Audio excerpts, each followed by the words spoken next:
ดอาหารบ้านเนาะพี่น้องโอ้โหนี่เป็นแนวบ้านๆอาหารบ้านๆที่ประเทศลาวเนาะพี่น้อง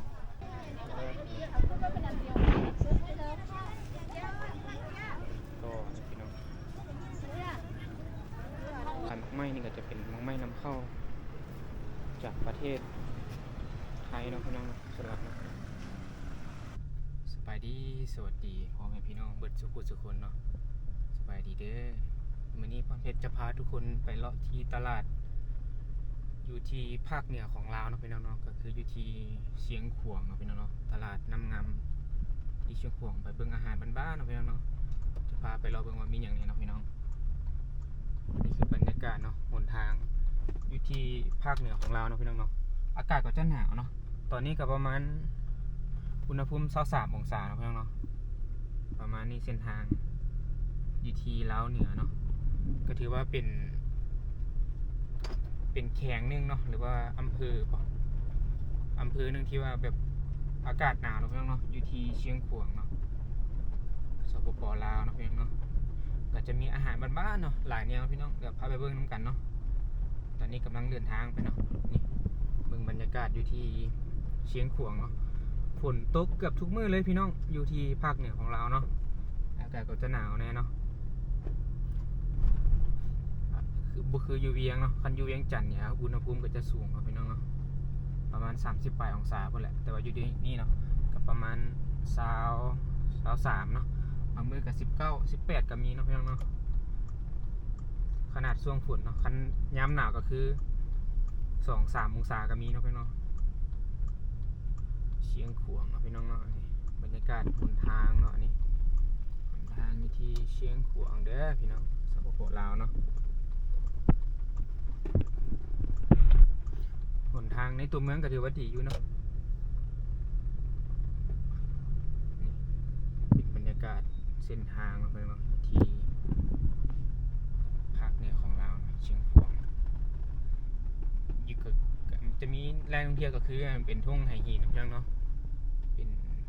คือว่าจังไงเป็นมรดกโลกเนาะเป็นมรดกของเราเนาะ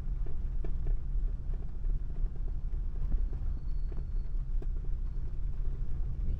บรรยากาศนะพี่น้องที่เชียงขวางเด้อนี่หนทางเนาะภาคเหนือของเราพี่น้องเดี๋ยวเป็นว่าไปฮอดตลาดเนาะพี่น้องเนาะเดี๋ยวเราจะถ่ายให้คนเนาะเบิ่งบรรยากาศอาหารมีของป้าของอย่างบ่เนาะพี่น้องเพิ่นกันเนาะอันนี้คือบรรยากาศอยู่ที่หน้าตลาดพี่น้องเนาะตลาดน้ำงามแขกเชียงขวางจะมีขายหมากไม้นะพี่น้องเนาะเป็นโซนขายหมากไม้อันนี้ตลาดน้ำงามเด้ออันนี้พี่น้องส่วนหลายหมากไม้นี่ก็จะเป็นหมากไม้นำเข้าจากประเทศไทยเนาะพี่น้องสลับเนาะเป็นหมากไม้ที่ว่านำเข้ามาจากประเทศไทยก็จะมีทุเรียนเนาะพี่น้องเนาะทุเรียนนำเข้ามาจากไทยเลยแต่มะองุ่นหลายแนวนะพี่น้องเนาะหมากไม้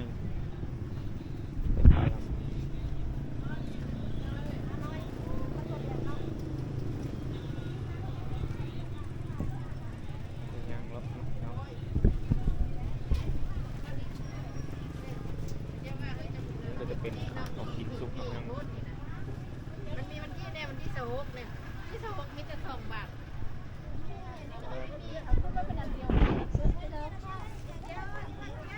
ก็พี่น้องทางเงินทางนี้หาที่นั่นต้องขอชิ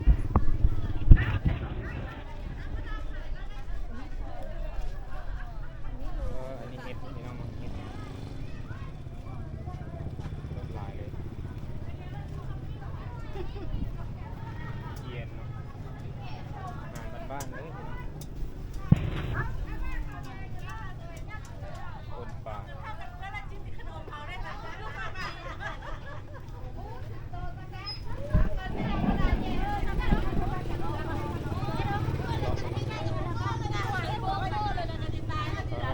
บ้านหลายเลย ตัวเองจะติดนั่นแหละงานเพิ่ง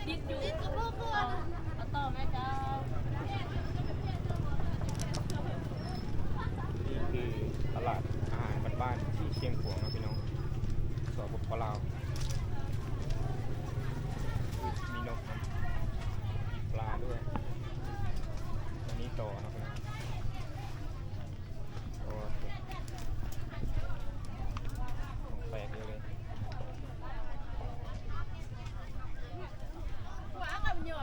ตลาดอาหารบ้านๆเนาะพี่น้องโอ้โหนี่เป็นแนวบ้านๆอาหารบ้านๆที่ประเทศลาวเนาะพี่น้องสปป.ลาวนะโอ้กระดุกไงฮะนี่เนาะพี่น้องบรรยากาศที่ตลาดสปป.ลาวนะครับ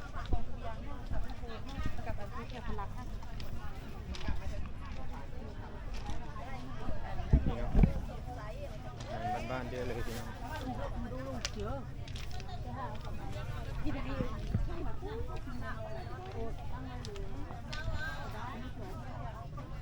นี่คือบรรยากาศที่ตลาดสปป.ลาวนะพี่น้อง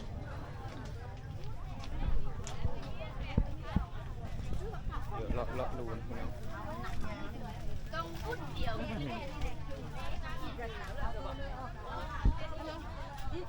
เลือดอะไรเหรอ เลาะเบิ่งของแปลก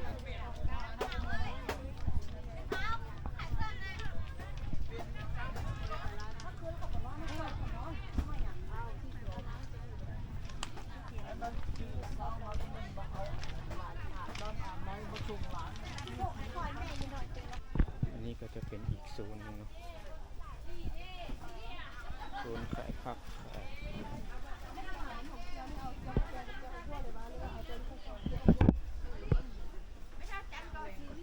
อาหารบ้านๆพี่น้อง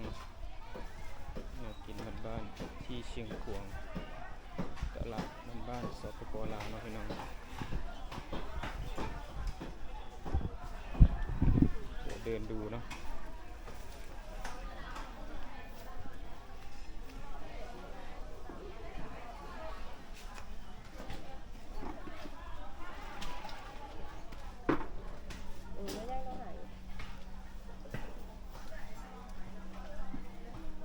โซนอาหารบ้านๆแบบนี้นะพี่น้องเนาะ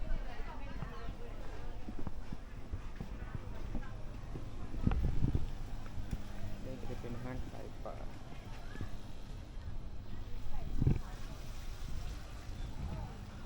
ดุกปลานิ่มนะ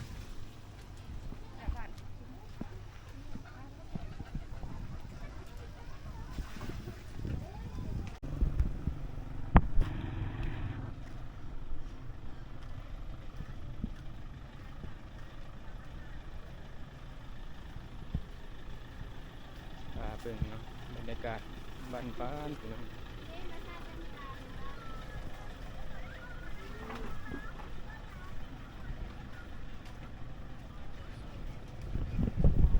มันก็จะมีของปลาหลายเลยนะพี่น้องเนาะแต่ว่าบางอย่างกับถ่ายให้บ่ได้เนาะพี่น้องเนาะนี่ทุเรียนม่วง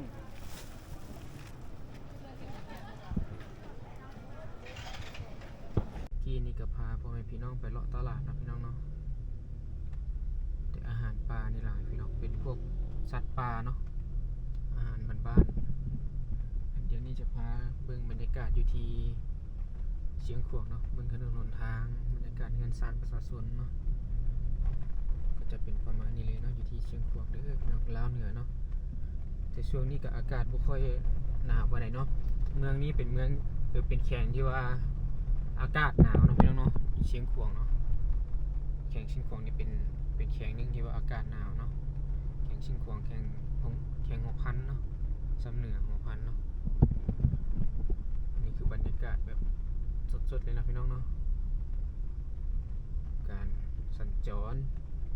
เงินซานประชาชนในที่เชียงขวางก็จะประมาณนี้แหละพี่น้องแต่รถบ่ติดเนาะพี่น้องเนาะบ่คืออยู่เวียงจันทน์กับเวียงจันทน์นี่รถติดแฮงพี่น้อง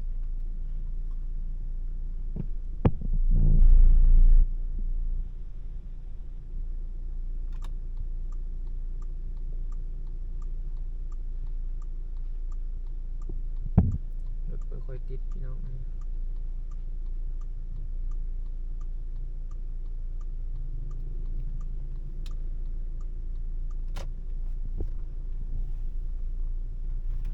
นอยู่ชิงคันอยู่เวียงจันทน์นี่รถติดแฮงพี่น้องเนาะ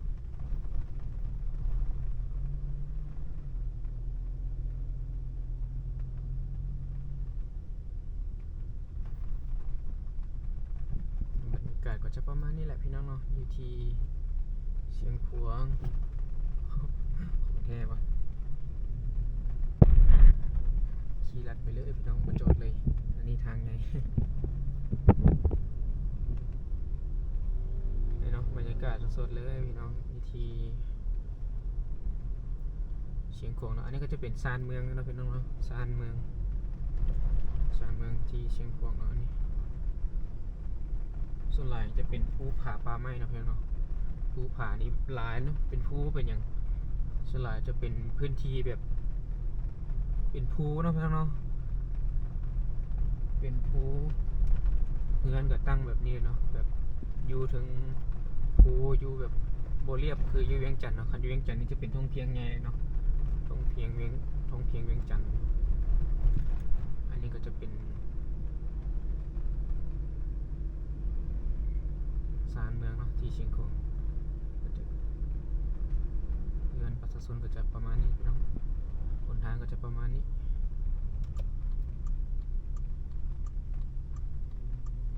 เดี๋ยวแวะห้านข้าวแป๊บนึงซื้อหมูฝอยเนาะพี่น้องหมูฝอยซื้อไปให้เมียป่ะซื้อหมูฝอยให้เมียเนาะ